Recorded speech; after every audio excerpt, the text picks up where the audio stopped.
교만한 면류관인가 영화로운 면류관이라는 제목으로 목사님 말씀 증거해 주시겠습니다.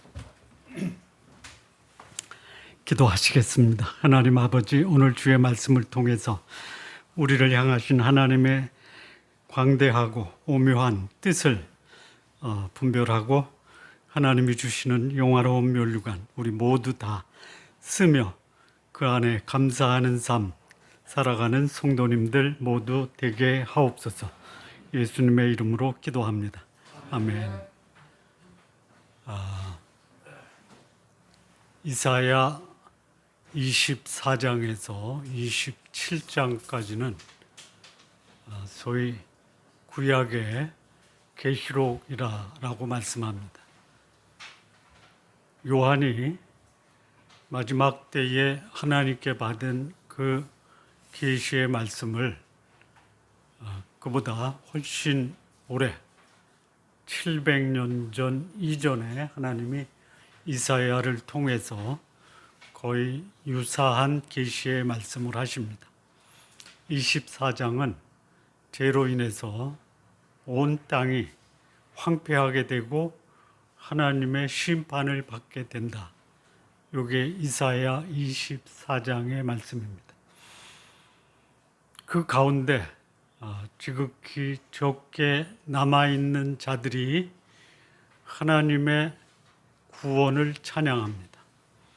그리고 하나님의 백성을 위해서 잔치를 베푸신 그 하나님의 그 배려하심에 대해서 찬양을 하는 내용이 이사야 25장입니다. 하나님이 어떠하신 것을 고백하는 찬양에 이어서 그 하나님의 역사가 나에게 어떻게 이루어졌는지 그것을 고백하는 노래, 그게 26장입니다. 그리고 27장은 이 세상 마지막에 하나님이 어떻게 하나님이 만드신 그 포도원을 회복하시는가, 그리고 그 회복하시는 하나님의 나라 새로운 성에 대한 소망을 노래한 것이 이사야 27장의 말씀입니다. 소망을 노래하고 하나님의 마지막 나라의 회복을 찬양하는데 그 말씀을 들은 하나님의 사람들이 하나님을 찬양하고 자신에게 베푸신 은혜를 노래하고 그리고 그 하나님의 회복할 성을 소망하는 삶에 익숙합니까? 아니면 지금까지 살았던 소위 관성적으로 이루어진 소위 술에 취하고 교만하고 불순종하고 그리고 육신적 욕망을 추구하는 삶을 버리지 못하고 그 가운데 머물러 있는 게 익숙합니까?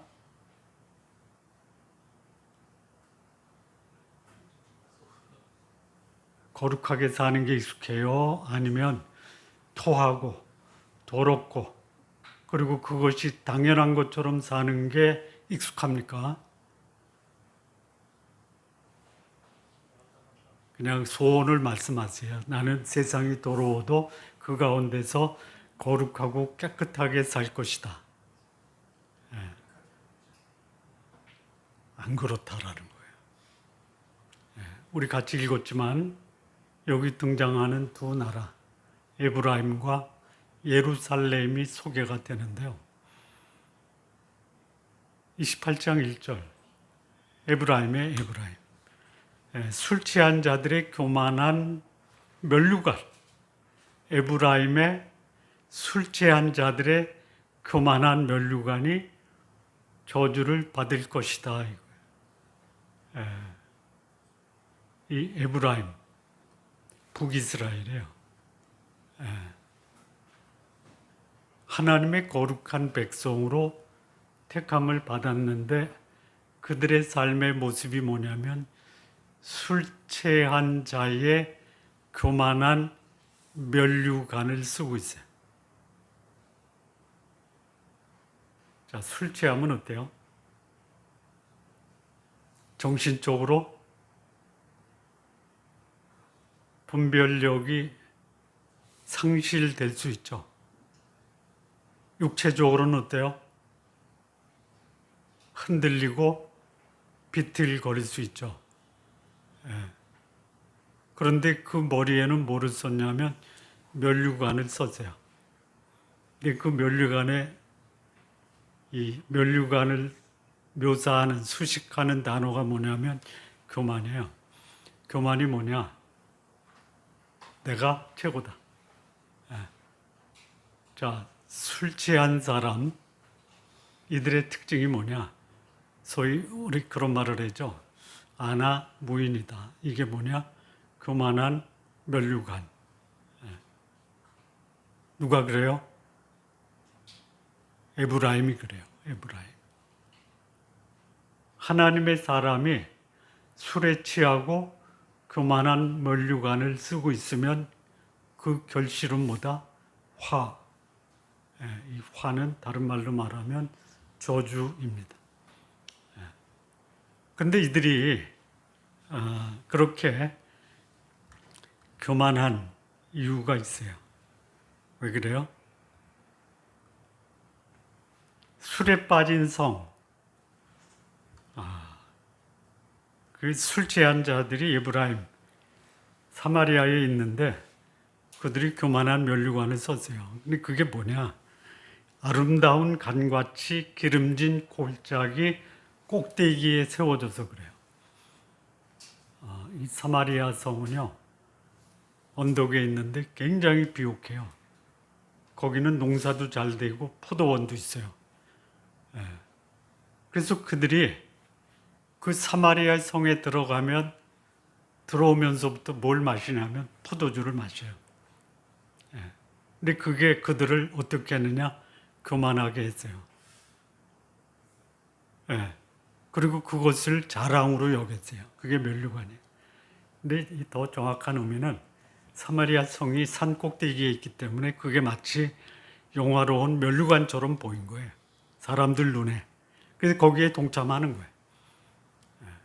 하나님의 사람이 분별력을 잃어버리고 교만하면 그것이 자기에게 저주가 된다라는 것을 쉽게 망각할 수 있어요. 저주가 뭐냐? 그냥 그게 아름다운 꽃이 그냥 말라 빠지는 꽃이 되는 거예요. 꽃이 그 아름다움과 향기를 잃어버리고 그 아름다웠던 꽃의 면면을 잃어버리면 그건 그냥 밖에 버려져 쓰레기밖에 취급을 못 받아요. 그렇게 교만하고 술에 취해 있는, 그런데요, 거기에 아주 아름다운 꽃처럼 보여요. 술 취하고 교만한데 겉모습은 화려해요. 어떻게 될까요? 어떻게 될까요? 아름다운 꽃이고요. 높은 산 위에 있고요. 그리고 면류관을 썼는데 그가 정신이 멀쩡하고 겸손해요. 누구도 손을 댈 수가 없어요. 그런데 높은 산 위에 아름다운 꽃이 폈는데 거기에 사는 사람들이 술 취하고 교만해요. 그러면 이것은 뭐가 되느냐? 밥이 되는 거예요, 밥. 그래서 하나님이 강하고 힘 있는 자를 보내십니다. 이게 누구냐? 아수르예요, 아수르. 아수르를 가리켜 뭐라고 했냐면요, 창일하고 흉흉한 하수라고 합니다. 근데 여기서는 그 아수르를 어떻게 표현하냐면요, 쏟아지는 우박, 파괴하는 광풍, 큰 물이 넘친 같은 손, 그것으로 높은 꼭대기에 있는 교만한 면류관을 집어서 던져버려요. 하나님이 그를 높은 산 위에 아름다운 면류관을 씌워줬는데 그것을 어떻게 즐기느냐? 술 먹고 교만하게 자기의 면류관을 소위 폄하시키고 그것이 다른 사람에게 뺏겨서 땅에 던져줘도 그것을 모르는 거예요. 자, 그래서 하나님이 어떻게 하냐면 3절에 보면 에브라임의 술 취한 자들의 교만한 면류관이 발에 밟혀. 이 면류관을 손으로 벗겨서 땅에 먼저 던져요. 그거로 끝나지 않고 그 벗어 던진 땅에 던져진 면류관을 소위 쏟아지는 우박, 그리고 파괴하는 강풍, 그리고 큰 물이 넘쳐서 밟아버려요. 이게 뭐냐면 하나님의 사람이 바른 분별력, 겸손한 삶을 살지 않으면 힘 있는 자들, 누가 보내냐? 죽게 있는 강하고 힘 있는 자들. 이 아수르는 누가 보낸 거냐? 하나님이 보내신 거예요. 하나님이 오히려 하나님을 대적하는 불신자들을 사용하셔서 하나님의 백성을 심판하세요. 그래서 어떻게 해요? 그것을 베껴서 발에 밟게 하는 거예요. 그리고 그 높은 산 꼭대기 아름다운 관처럼 거기 뭐가 있냐면요, 포도원이 있어요. 근데 그 기름진 골짜기 꼭대에 있는 그의 영화가 세 잔이에요. 그래서 세 잔에 가는 꽃이 여름 전에 처음 익은 무화과 같이 그것을 보는 자들이 따서 먹어버려요. 얼른 따서 먹어버려요. 누가 봤냐? 아수르가 본 거예요. 보면 알아요. 저 내 밥이다. 누가? 하나님의 사람이 불신앙에 속한 자의 밥이 될 수 있어요. 그냥 맥혀버리는 거예요. 사단의 밥이 될 수 있어요. 어떻게 하면요? 술 취하고 교만하면 사단의 밥. 근데 그 사단은 하나님이 하나님의 도구로 이용하신다. 에브라임이 그랬어요. 그러면 예루살렘은 어때요? 에브라임이 그랬다. 참 안타깝고 이것이 어찌 가능하냐. 그런 일이 벌어질 수 있다 이거예요. 소망의 메시지를 들은 하나님의 백성이 지금까지 살았던 그 삶에 술 취함과 교만에 익숙한 삶을 저버리지 못한다라는 거예요. 에브라임이 그랬어요. 그러면 유다는 어때요? 예루살렘은 어때요? 어디 보냐면요.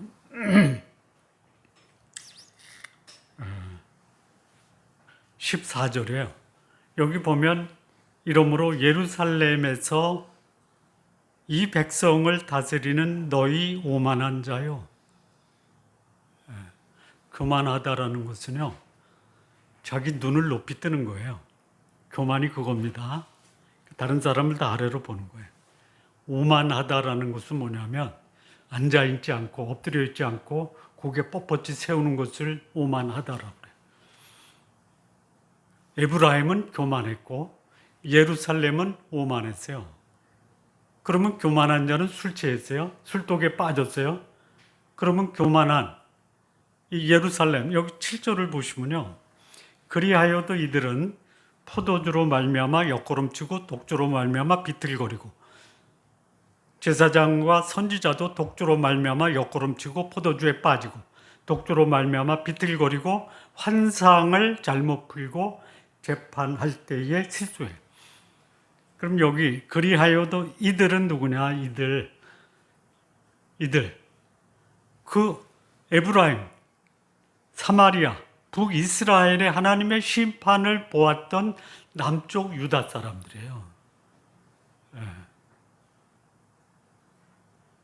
우리 성도님들, 하나님의 사람이 사기치고 거짓하고 술 취하고 근데 그가 하나님의 심판을 받아요. 그러면 기분이 어떠세요? 나는 저러지 말아야지 해야 되죠? 아니요? 저들이 술 취하고 교만하니까 하나님이 소위 쏟아지는 우박, 파괴하는 광풍, 큰 물을 보내서 그의 면류관을 벗어 땅에 버리고 던지고 그것을 밟아버려요. 그 모습을 보면, 그 모습을 보는 하나님의 백성들은 술 취하고 교만하면 하나님이 저렇게 하시니 나는 겸손하고 맨정신으로 분별력 있게 살아야 되겠구나 라고 하셔야죠. 우리 성도님들 그렇게 사십시오. 그런데 안 그래요. 그놈들 내 그럴 줄 알았어. 그런데 나는 그렇게 살아도 하나님이 나는 심판 안 하실 거야 하고 똑같이 하는 거야. 누가 앞장서서 해요? 참 대단히 죄송한데요. 제가 여기서 이렇게 말해도 제가 똑같아요. 똑같아요. 성도님 중에 너나 똑바로 해 이렇게 말씀하시면 제가 똑바로 하도록 기도해 주세요.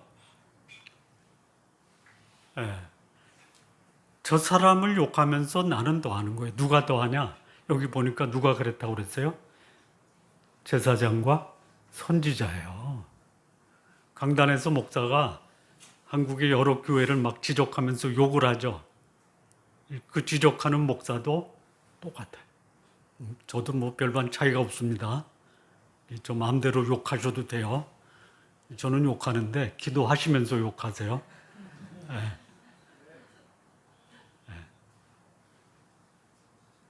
이 제사장과 선지자가 뭘 하느냐면 환상을 풀어줘야 돼요. 하나님의 계시의 말씀을 잘 풀어줘야 돼요. 못 풀어요. 못 푸는 게 잘못 풀어요. 쟤는 벌 받아도 되지만 나는 아무렇게나 해도 돼. 그러니까 그 말을 듣는 소위 그 교회 교인들이 목사하고 똑같이 되는 거예요.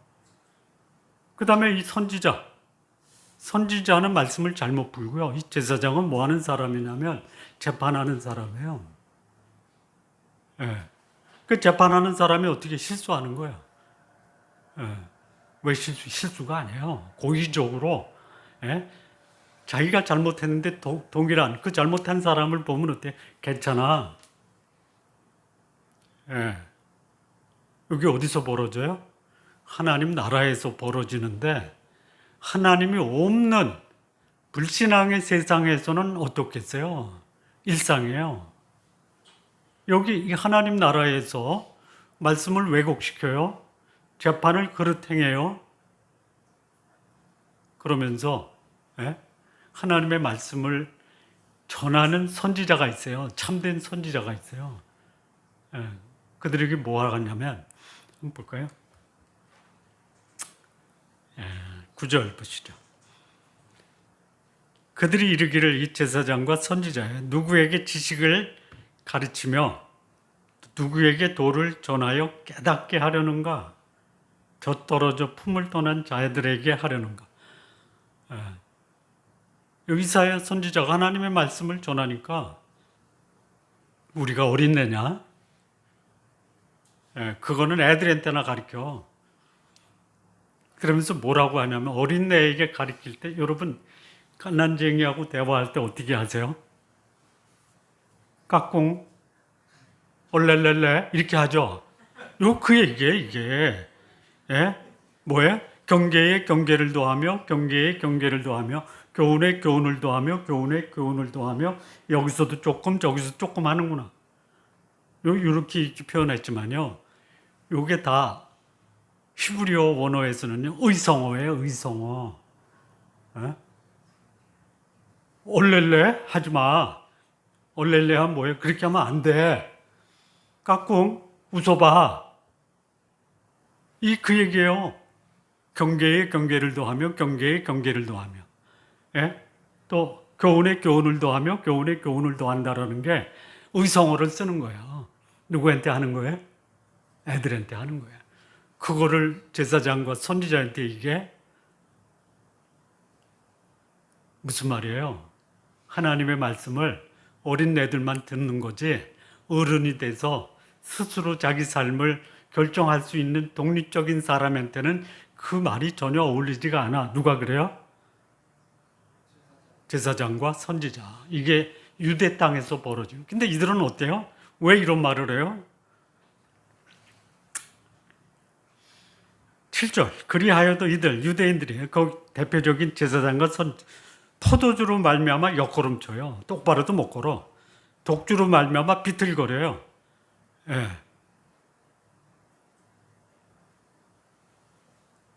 제사장과 선지자가 포도주와 독주에 빠져서 분별력을 상실하고 걸음도 제대로 못 걸어요. 분별력을 상실한 지도자들이에요. 그러면서 이들이 하나님의 진리의 말씀을 전하면 어린들에게 하는 옹알이 하지 마 이렇게 말씀을 전하는 자를 비난하는. 근데 이들이 술을 마셨단 말이에요. 술 마시면 뭐가 된다고 그래요? 뭐?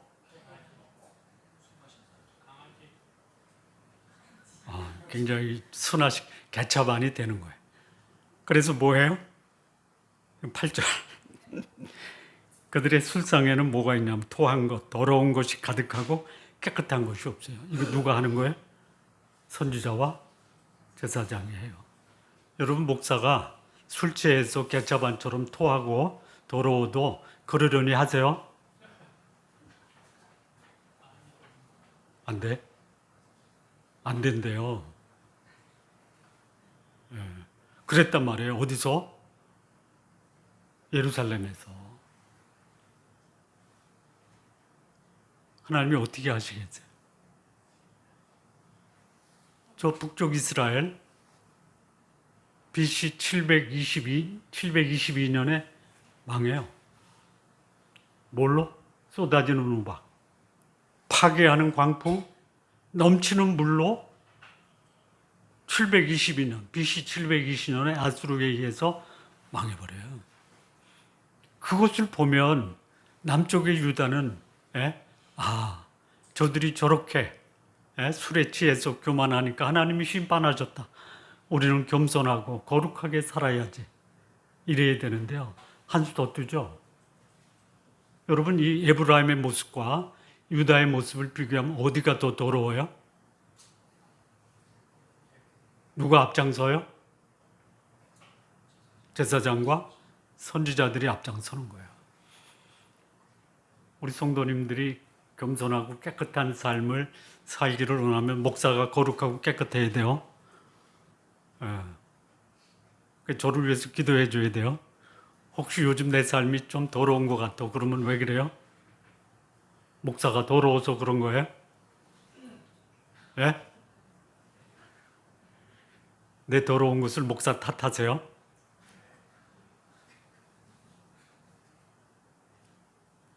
그래서 701년, BC 701년, 그 전에 그 남쪽의 유다 아하스가 아수르의 도움으로 아람과 북이스라엘의 침공으로부터 막아주는데요. 이거는 그냥 제스처예요, 제스처. 북쪽을 먹으니까 남쪽이 더 멋있어요. 그래서 남쪽도 701년에 그 아수르의 산헤립, 북쪽을 멸망시킨 왕은 소위 에셀 핫돈이에요. 남쪽은 그의 아들 산헤립이 밀고 들어와요. 흉룡한 창이란 하수처럼 밀고 들어와요. 어떻게 돼요? 예루살렘 그 성벽 뒤에서 하나님 조롱하고 예루살렘을 모독하잖아요. 근데 그때 이 히스기야가 어디로 가냐면요. 애굽으로 가요, 애굽. 애굽. 세상에서 당하는 소위 하나님의 흉보를 세상적인 방법으로 해결하는 거예요. 그런데 그 애굽을 가리켜 뭐라고 하냐면요. 15절 보세요. 너희가 말하기를 우리는 사망과 언약하였고 수월과 맹약했다. 이 사망과 수월, 죽음과 무덤이에요. 여러분 산자가 깨끗하고 능력 있는 자하고 맹약을 맺어야죠. 네? 그런데 누구하고 언약과 맹약? 언약은 이거 깨질 수가 없어요. 맹약은 뭐냐면 목숨 걸고 지키는 거예요.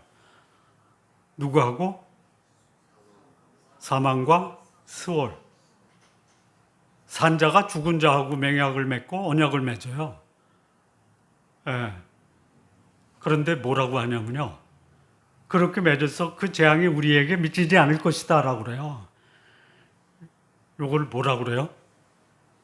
예?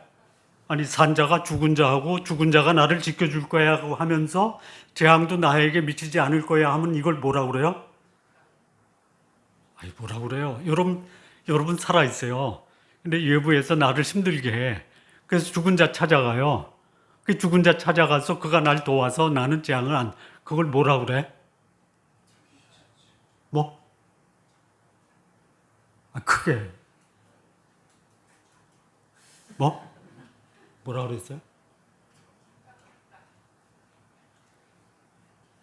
아이, 몰라요? 미친 짓 아니야, 미친 짓. 예? 그 일을 하고 있는 거예요. 누가? 유다의 임금과 선지자와 제사장이 그러는 거예요. 하나님 나라 사람들이 이제 하나님 버렸어요. 예. 이게 그때만 그래요? 예수님 당시도 그랬어요. 지금은 어때요? 예? 제가 이런 말 안 쓰려고 하는데, 목사가 축복하니까 성도가 목사 이름 걸고 성도들에게 사기를 치는 게 지금 일어나고 있단 말이에요. 이런 거 아니에요, 이게. 예? 그리고 참 놀라운 거예요. 여기 이제 15절 후반부에 보면 유다의 왕과 지도자들이 거짓을 뭘로 삼아요? 예? 거짓을 피난처로 삼아요. 허위를 우리의 숨는 곳으로 삼아요. 누구의? 하나님의 백성이요. 사는 게 힘들면 사망한테 찾아가서 살려달라고 하고 사망과 언약을 맺으니까 이제는 됐다. 그런데 그게 뭐예요? 거짓과 허위란 말이에요. 그러지 마십시오. 세상이 힘들어도 나는 진리 앞에 살고 하나님 앞에서 살고 겸손하게 살고 하나님이 도우시기 전까지는 나는 어떤 도움도 난 거절하겠다. 좀 그렇게 사셨으면 참 좋겠어요. 제가 그렇게 살도록 기도해 주세요. 해주셔야 돼요. 흉룡하고 창이란 물이 저뿐만이 아니라 성도님들 삶에도 밀려올 수 있어요. 에브라임이나 유다가 똑같은 거예요. 에브라임의 모습은 뭐냐? 술 취해서 교만했어요. 그래서 하나님이 아수르를 통해서 그들을 심판하죠. 그럼 그걸 바라보는 유다는 좀 돌이켜서 겸손하고 거룩하고 말씀에 순종해야 할 수도 없어요. 거기다 하나님을 외면하고요. 말씀을 조롱해요. 하나님이 어떻게 해요?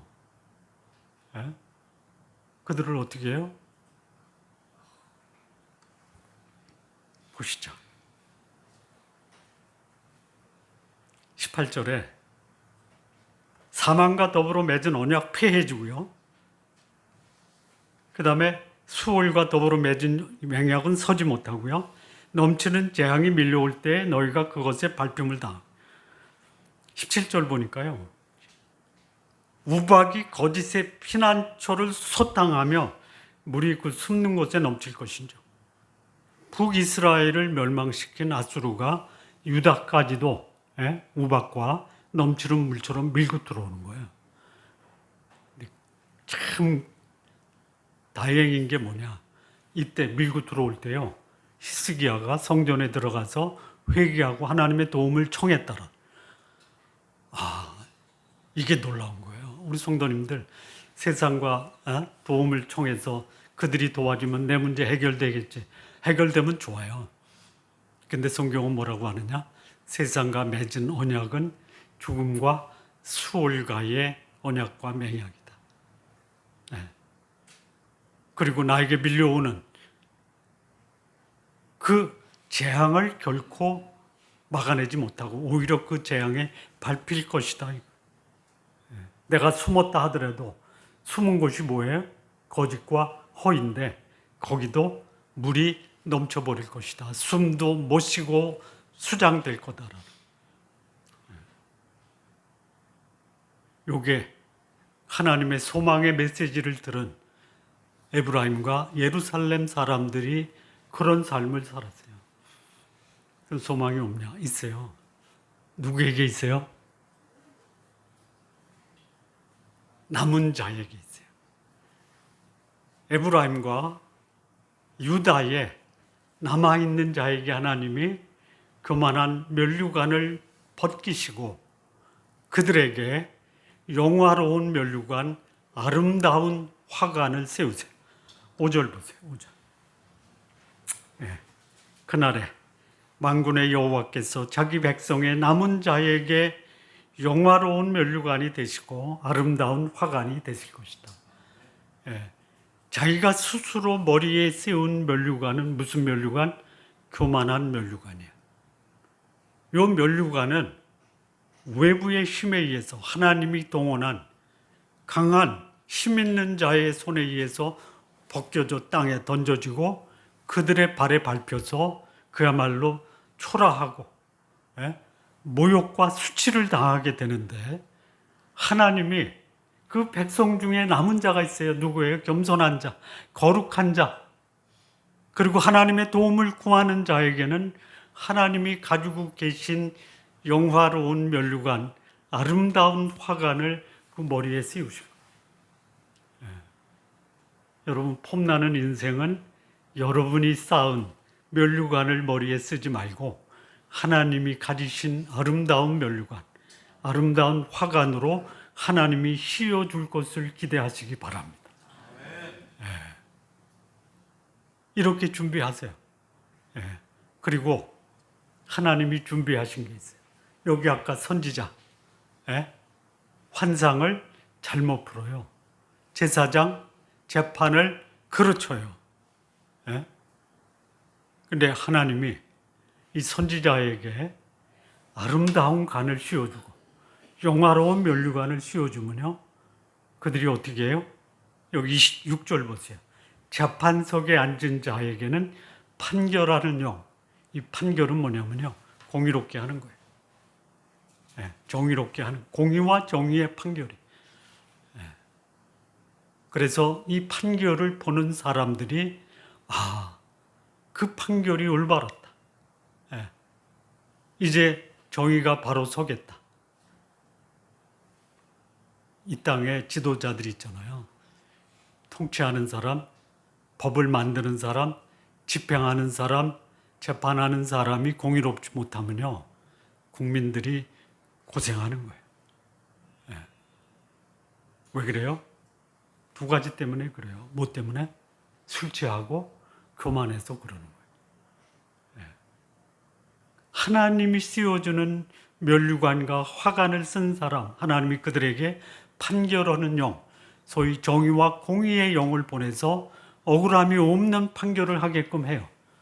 그리고 여기 성문에서 싸움을 물리치는 자에게는 힘이 되세요. 군인들에게는 전쟁에 이길 수 있는 지혜를 주시고,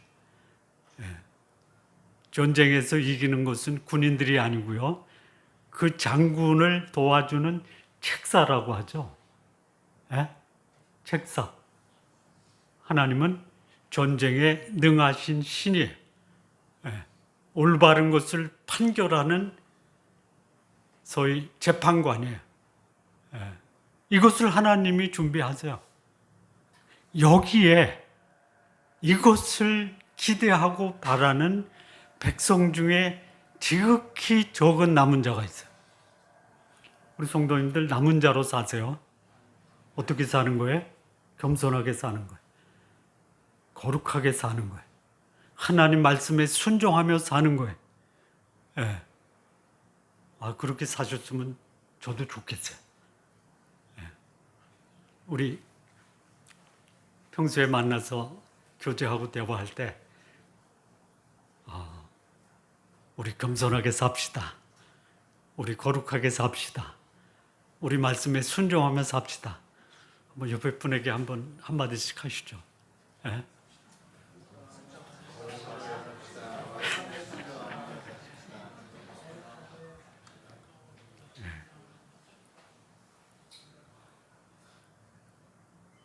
자, 이런 자에게요, 겸손하고 거룩하고 말씀에 순종하는 자에게 하나님이 주시는 게 뭔지 아세요? 영화로운 면류관인데요. 왜 실감이 안 가죠? 실감이 가는 말씀이 있어요. 12절 보세요. 12절. 이렇게 살면 돼요. 예? 어떻게요? 전에 그들에게 이르시기를 이것이 너희 안식이요 이것이 너희 상쾌함이니 너희는 곤비한 자에게 안식을 주라 하셨으나 그들이 듣지 아니했다. 하나님이 주시는 이 영화로운 면류관, 아름다운 화관이 뭐냐? 마음에 뭐해? 안식. 그리고 기분이 상쾌한 거예요. 우리 성도님들 안식을 누리고 상쾌하게 사십시오. 예? 비결이 뭐예요? 겸손하고 거룩하고 말씀에 순종하는 거예요. 예. 이 약속의 말씀이 내가 경험되어져야 돼요. 근데 참 여기 놀라운 게 있어요. 아주 어떻게 이런 표현을 그때 했을까? 예? 16절 보세요. 여기 하나님이 준비하신 게 있어요. 예. 소위 영화로운 면류관 남은 자에게 주셨는데요. 그 남은 자는 누구냐? 기초가 튼튼한 자예요. 예? 큰 물이 밀려와도요, 요동하지 않아요. 왜요? 기초가 튼튼해서. 그 기초가 누구예요? 시온에 한 돌을 두어 기초로 삼았는데요. 이게 시험한 돌, 귀하고 견고한 기초돌이에요. 누구세요? 하나님이 세우신 그 시온의 기초돌은 하나님이에요. 하나님. 네. 때가 돼서 하나님은 직접 사람으로 오셨어요. 그 예수님이 우리의 기초돌이에요. 흔들리지 않는 기초돌이에요. 예수님 안에 우리 뿌리를 내리고 거기에 견고하게 우리의 집을 세우면요, 결코 흔들리지 않아요. 그게 안 되면 어떻게 돼요? 예? 그렇게 안 되면 여기 이제 그것을 믿는 자, 예? 모시고 사는 자, 거기에 뿌리를 내는 자는요, 내리는 자는, 이를 믿는 자는 다급하게 되지 아니하리로다. 아, 이게 무슨 말인가? 언제 다급하세요? 언제 다급하세요? 문제는 많은데 해답이 없어. 에? 막 그냥 위험이 닥쳐오는데 어떻게 대처할 줄 몰라. 그러면 어때요? 다급해요. 다급하게 행하면 어떻게 돼요? 아니, 그러니까 문제 때문에 다급한데 다급하면 문제가 또 생기죠. 하나님만 가만히 있으면 되는데, 예? 밀려오는 문제를 해결하려고 다급하게 굴면 문제도 해결 안 되고 더 꼬여버리죠. 이 다급한 게 뭔가 이렇게 찾아봤어요. 번역, 우리말 번역 몇 개, 영어 번역 몇 개를 찾아봤는데 눈에 확 띄는 게 있어요. 다급하게 되지 않는다라는 영어 표현이 뭐냐면요, 다급이라는 단어는 패닉이라고 돼 있어요. 패닉, 공황. 예? 그래서 거기 뭐라고 돼 있냐면 will not be stricken with the panic 이렇게 돼 있어요. 공황에 사로잡히지 않게 될 것이다. 어떤 자가 말씀에 뿌리를 내리고 예수 그리스도에게 기초를 두고 사는 사람은 결코 공황장애에 걸리지 않을 것이다. 살면서요, 공황에 안 걸려본 사람은 그냥 제 개인적인 경험으로 보면 거짓말이에요, 거짓말. 어떻게 공황도 안 걸리고 이때까지 살아오셨어요? 예? 공황이 뭐예요? 다급해서 어찌할 줄 모르는 게 공황이에요. 예. 저 처음 직장 생활할 때 그랬어요. 미국 가서 공부할 때 그랬어요. 예? 세금 낼 돈 없을 때 그랬어요. 지나고 나서 보니까 그 다음에 답이 나와요. 그것은 하나님이 나를 향해 가지고 계신 놀라운 하나님의 계획의 일환이었다라는 것을 알게 되니까 어떻게 돼요? 여유와 배짱이 생기고 평안과 안전함을 유지할 수 있는. 여기 이제 하나님이 이런 말씀을 하시면서 농사 얘기를 해요. 농사 얘기. 예.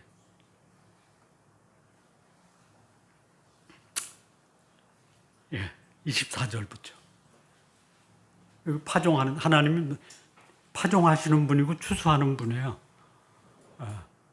근데 파종할 때,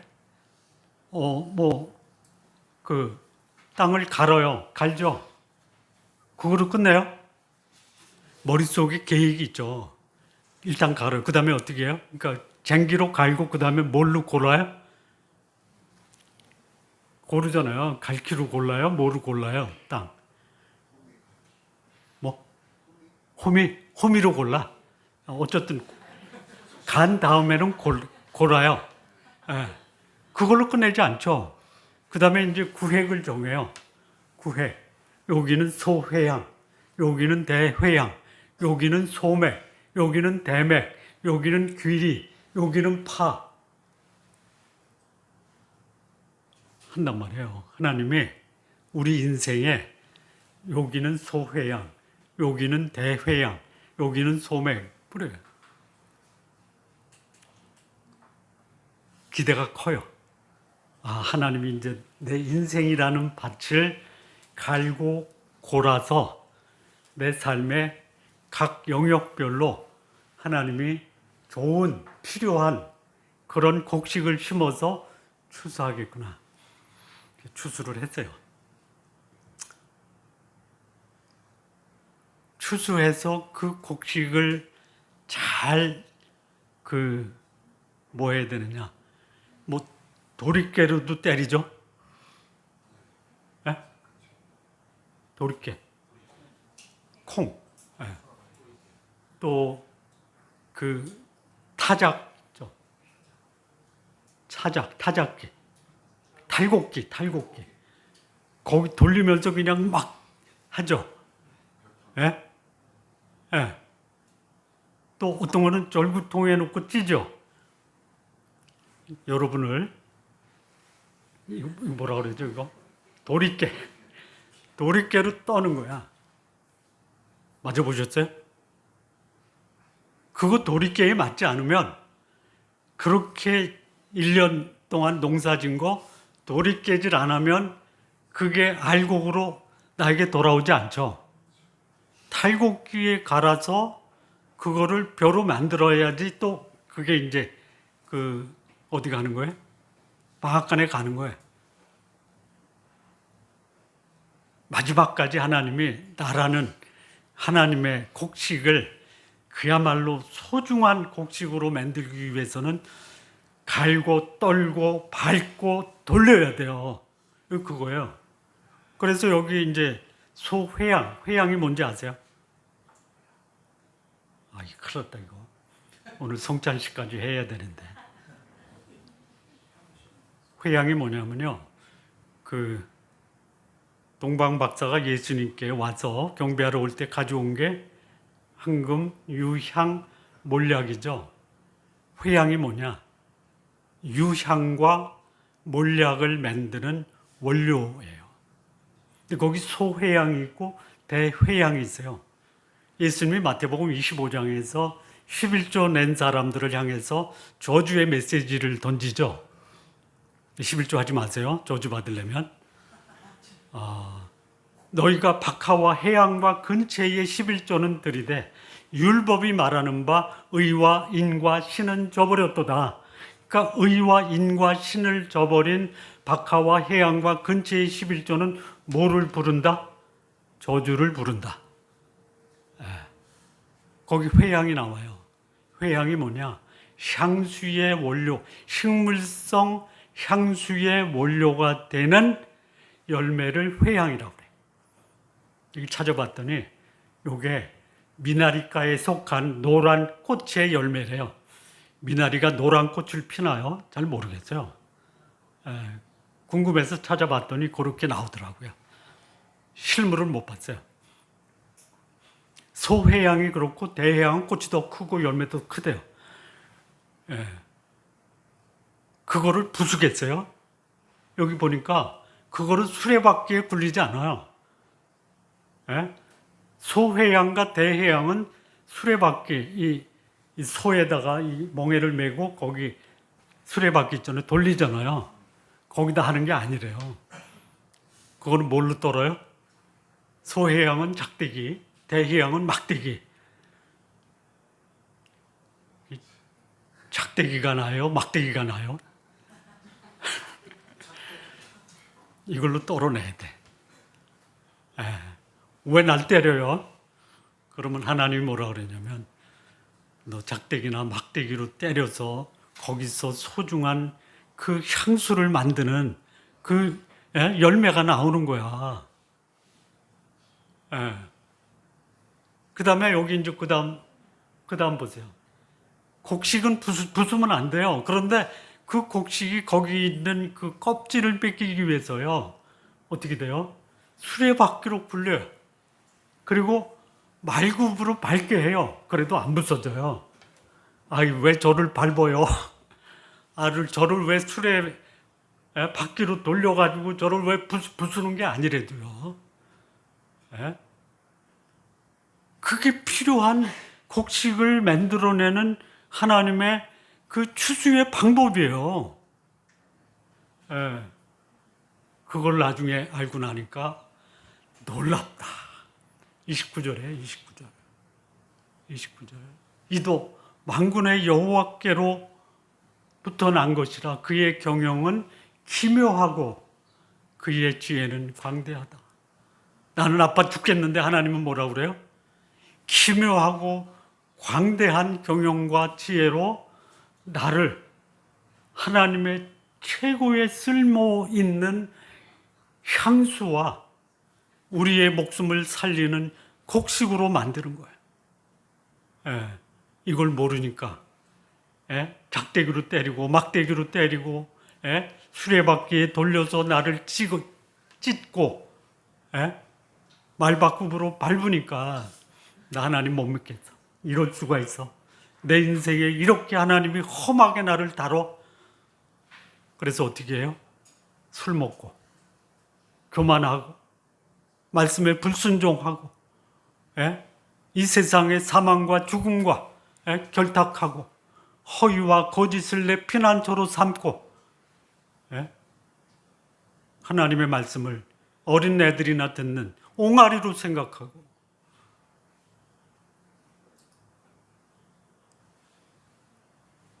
그러지 마세요. 그러지 마세요.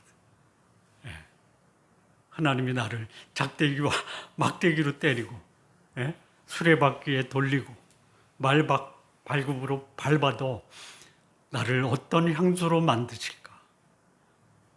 나를 어떤 알곡으로 추수를 하실까?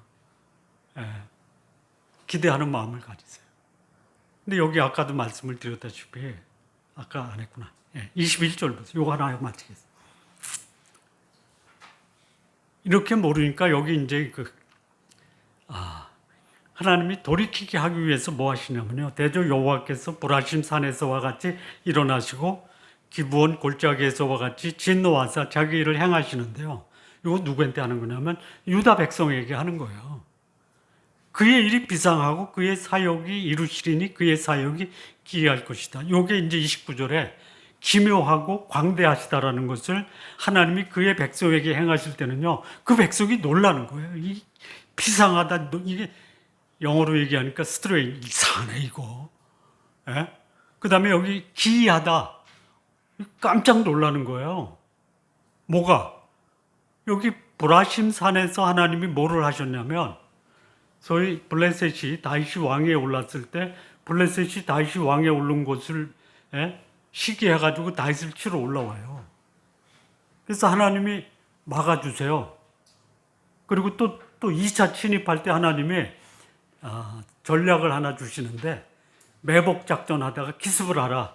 여기 어디서 이루어진 거냐면 보라심 산에서 이루어지는 거예요. 예. 사무엘하 5장에 나옵니다. 이게 뭐냐? 하나님이 다윗에게 지혜를 주셔서 예상치 못한 공격으로 블레셋을 정복하는 거예요. 예. 그다음에 여기 기브온 골짜기는 뭐냐면 기브온 족속이 위장 귀순해요. 여호수아 10장에. 예. 그랬더니 아모리 족속을 비롯해서 히위 족속, 무슨 족속 5개 부족이 이 기브온을 공격해요. 그래서 하나님이 그 기브온 사람들이 삶은 기브온 골짜기에 뭐를 쏟아붓냐면 우박을 쏟아부어서 몰살시켜요. 이게 하나님을 대적하는 이방 사람들을 향한 하나님의 백성을 보호하는 능력을 보여주셨는데, 이방인을 향한 하나님의 능력이 누구한테 쏟아지냐면 유다 사람에게 쏟아져. 이게 뭐예요? 비상하고 기이한 거예요. 이럴 수 있냐고. 그럴 수 있어요. 어떠면요? 술 취하고, 교만하고, 말씀에 불순종하고, 더럽고.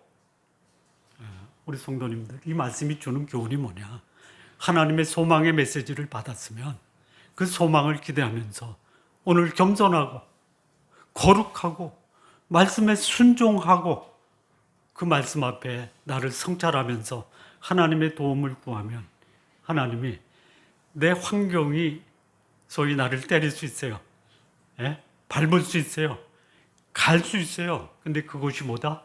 나를 향한 하나님의 배려다. 성도님들, 겸손하고 거룩하고 말씀에 순종하는 삶으로 하나님이 나를 향수와 알곡의 삶이 되는 그런 삶 다 사시기를 바랍니다. 기도하시겠습니다. 하나님 아버지 감사합니다. 우리가 사는 환경, 형편, 때로는 원망스럽고 또 하나님 앞에 불평과 원망을 쏟아놓고 싶지만, 그러나 그 가운데 역사하시는 하나님의 기묘함과 또 광대하심을 바라보며 하나님의 뜻 앞에 겸손히 거룩한 삶 살아가는 우리 성도님들 모두 되게 하옵소서. 예수님의 이름으로 기도합니다. 아멘.